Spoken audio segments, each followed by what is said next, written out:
The recent attack and murder of a woman in a McDonald's restaurant, local police in Shandong province claim, was committed by 6 suspects, 5 of whom are now in custody for intentional homicide.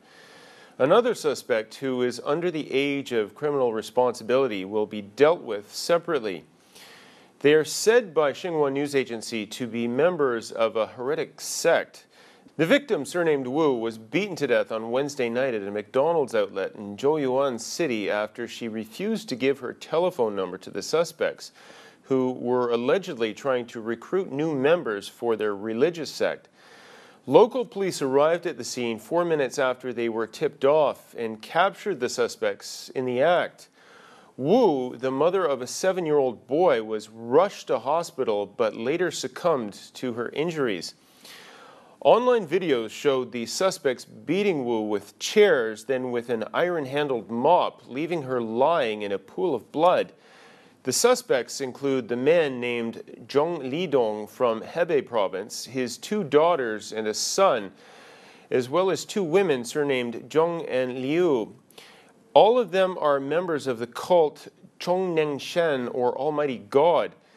Zhang Lidong said the victim is evil and so we beat her to death during an interview with CCTV. After the incident, several citizens went to the McDonald's outlet to mourn the victim. So how have the Chinese online community reacted to the fatal assault then? To find out, let's join our researcher, Esther Dong, in the newsroom. Hi Esther, so how are Chinese net users reacting to this sad and senseless crime? Hi, Scott. Well, the tragedy has caused a strong reaction from Chinese society and sparked public outrage online. A Chen Mo on QQ.com has this take, saying, "I strongly condemn the violence and feel deep sorrow for the child who lost his mother at such a young age."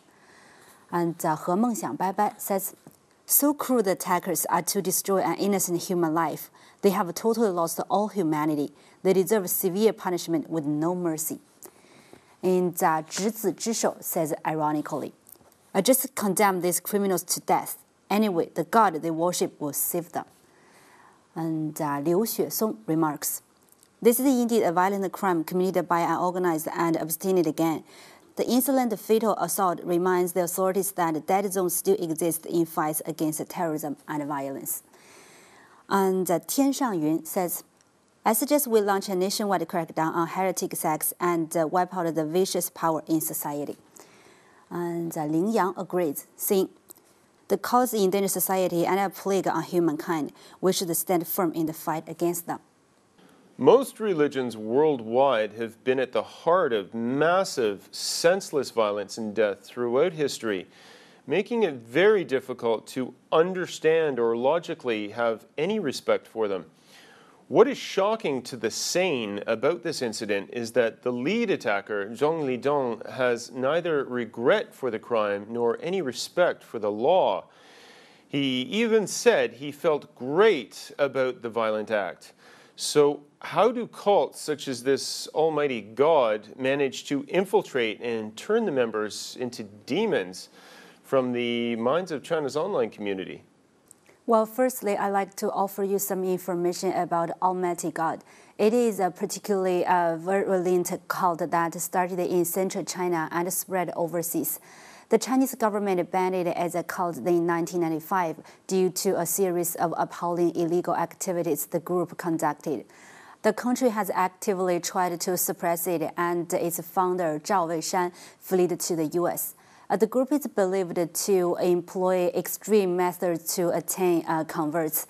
They have been cited kidnapping, torturing, and brainwashing their victims into conversion.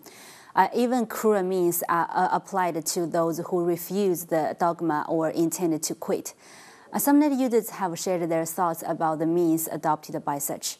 Shiyong on iPhone.com points out, "The cult doctrines are usually distortions of those of orthodox religions. Those who feel frustrated and helpless in life are vulnerable to their bewitching. After the cult members are ordered to give up the entirety of themselves, including freedom, life, and assets, they become resentful to non-believers. Meanwhile, they begin to feel invincible and even dare to override the law as their spirits are parasites to the gods." And Wang Yang reviewed some mind control tactics commonly used by cults. The potential converts are taken into an isolated space where the coercion makes them lose the ability to judge correctly. Sounds, tips, and unique languages are used to instill into followers the deceitful theories on an everyday basis. The cults take advantage of people's weak points. Members of Almighty God are typically drawn from peasant communities with low levels of education. Some people with little knowledge of Christianity also get misled by the Almighty God. And the anonymous poster from Sichuan talks about the common characteristics of cults. The founders are in the disguise of redeemers. The leaders plunder money and assets, and the highly positioned members enjoy privileges. Several other people were in the outlet at the time of the assault. How was their refusal to interfere and help the victims seen? Well, some users are castigating onlookers and restaurant workers who failed to intervene for their cold-heartednesses. For example, Wang Shichuan says, the tragedy might have been avoided if other witnesses summed up their courage to intervene. While Xin Haiguang forgives the lack of action by saying, clearly the attackers were violent and people got scared that their attempts to step in were warned by the attackers.